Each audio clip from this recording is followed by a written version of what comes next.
Hi friends, welcome back to my YouTube channel. നമ്മുടെ എല്ലാവരും വീട്ടിൽ അവലുണ്ടാവൂലേ? അപ്പോൾ അവൽ കൊണ്ട് നമുക്കൊരു അവലുണ്ട ഉണ്ടാക്കാം. ഇതുണ്ടാക്കാനായിട്ട് അവലും തേങ്ങയും മതി. അപ്പോൾ നമുക്ക് എങ്ങനെ എളുപ്പത്തിൽ അത് ഉണ്ടാക്കണമെന്ന് നോക്കാം. വളരെ സിമ്പിൾ ആൻഡ് ടേസ്റ്റിയാണ്. അതിനായി ഞാനിവിടെ 1.5 ഗ്ലാസ് അവലെടുത്തിട്ടുണ്ട്. വെള്ള അവലായാലും നിങ്ങൾക്ക് എടുക്കാവുന്നതാണ്. ഇനി നമുക്ക് അടുത്തതായി വേണ്ടത് തേങ്ങയാണ്. ഞാനിവിടെ 1/2 കൈപ്പിടി തേങ്ങയാണ് എടുത്തിരിക്കുന്നത്. ആദ്യത്തെ സ്റ്റെപ്പ് എന്ന് പറയുന്നത് നമ്മൾ അവൽ ഒന്ന് വറുത്തെടുക്കുകയാണ്. അതിനായി ഞാനൊരു പാൻ ചൂടാക്കിയിട്ടുണ്ട്. ഇവിടെ ഞാൻ നെയ്യാണ് ചേർക്കുന്നത്. ഏകദേശം 3/4 ടീസ്പൂൺ നെയ്യ് ചേർക്കുന്നുണ്ട്. നെയ്യ് ഒഴിച്ചു കൊടുത്തിട്ടുണ്ട്. നെയ്യ് നല്ല രീതിയിൽ ചൂടായി വന്നിട്ടുണ്ട്. ഇനി നമുക്കിതിലേക്ക് അവൽ ചേർത്ത് കൊടുക്കാം.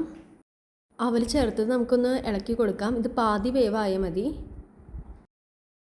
ഇവിടെ ഏകദേശം വെന്ത് വന്നിട്ടുണ്ട്. ഇനി നമുക്കിതിലേക്ക് തേങ്ങ ചേർത്ത് കൊടുക്കാം.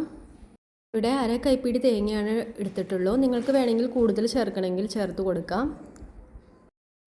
തേങ്ങയും അവലും കൂടി നന്നായി ഒന്ന് വറുത്തെടുക്കുക.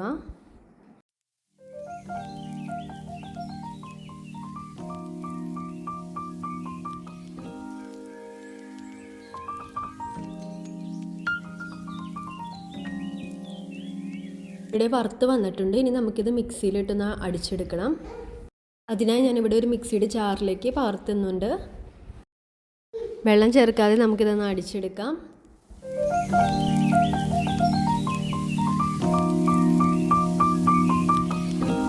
ഇവിടെ ഈ രീതിയിൽ അടിച്ചെടുത്തിട്ടുണ്ട്. ഇനി നമുക്ക് ശർക്കര പാനി തയ്യാറാക്കിയെടുക്കാം. അതിനായി ഞാൻ ഈ വലുപ്പത്തിലുള്ള ഒരു ശർക്കരയാണ് എടുത്തിട്ടുള്ളത്. ശർക്കര പാനി ഇവിടെ റെഡിയായി വന്നിട്ടുണ്ട്. ഇനി ഞാൻ അരച്ച് വെച്ചിരിക്കുന്ന തേങ്ങയും അവലും ഇതിലേക്ക് ചേർക്കുന്നുണ്ട്. ചേർത്ത് നന്നായി ഇളക്കി കൊടുക്കുന്നു. നിങ്ങൾക്ക് മധുരം കൂടുതൽ വേണമെങ്കിൽ ശർക്കര കുറച്ചും കൂടി ചേർക്കാവുന്നതാണ്.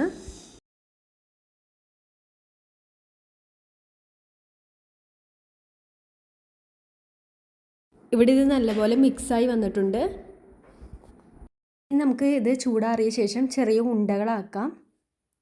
ഈ വലിപ്പത്തിലുള്ള ഉണ്ടകളാക്കി ഞാൻ എടുക്കുന്നുണ്ട്.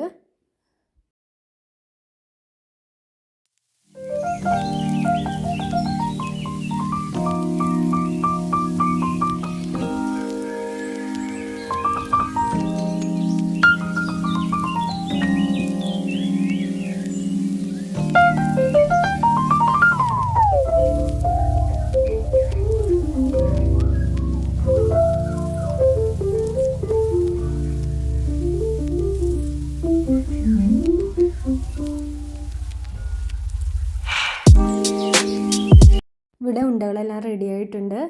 നിങ്ങൾക്ക് എല്ലാവർക്കും വളരെ ഇഷ്ടപ്പെടുന്ന ഒരു റെസിപ്പിയാണിത്. സ്കൂൾ വിട്ട് വന്ന കുട്ടികൾക്കായാലും മുതിർന്നവർക്കായാലും ഒക്കെ വളരെ ഇഷ്ടപ്പെടും. അപ്പോൾ എല്ലാവരും ഒന്ന് ട്രൈ ചെയ്യുക. അപ്പോൾ ഒരു ചാനൽ സബ്സ്ക്രൈബ് ചെയ്യാത്തവരുണ്ടെങ്കിൽ ഒന്ന് സബ്സ്ക്രൈബ് ചെയ്യുക. പുതിയ റെസിപ്പിയായിട്ട് വീണ്ടും കാണാം.